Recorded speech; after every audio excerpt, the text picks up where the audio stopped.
A certain small amount of fat helps to stimulate the intestine and activate absorption of the oily vitamins, vitamin K, D, A, and E. And about 30 or 40 years ago, I was looking at the association of various fats with the cancer, spontaneous cancer incidence. And I saw that coconut oil had the lowest of the natural oils, but someone found that hydrogenated coconut oil containing 0 polyunsaturated or essential fatty acids had the lowest incidence of spontaneous cancer of all, essentially like a completely fat-free diet.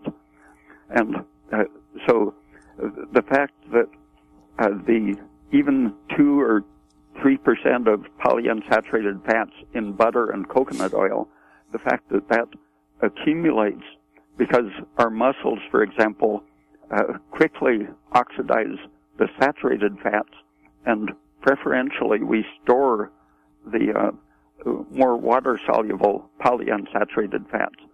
And so over time, even eating a moderate amount of butter and coconut oil, our tissues will become increasingly saturated with the polyunsaturated, and the fat cells, which store little droplets of fat, they, for their own energy, prefer, like the muscles, they prefer to oxidize the safe saturated fats.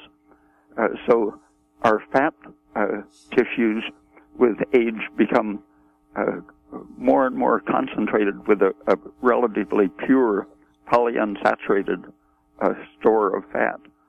And under stress, fat is released, and especially the polyunsaturated, which is more accessible to the stress activation.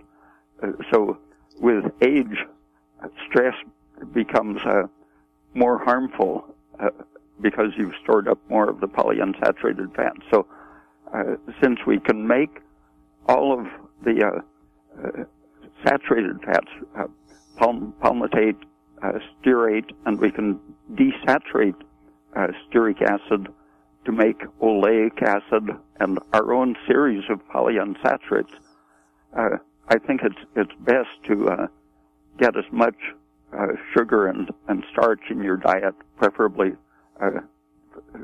sugars from fruit and milk, and minimize the exposure to the unstable N-6 and N-3 fatty acids.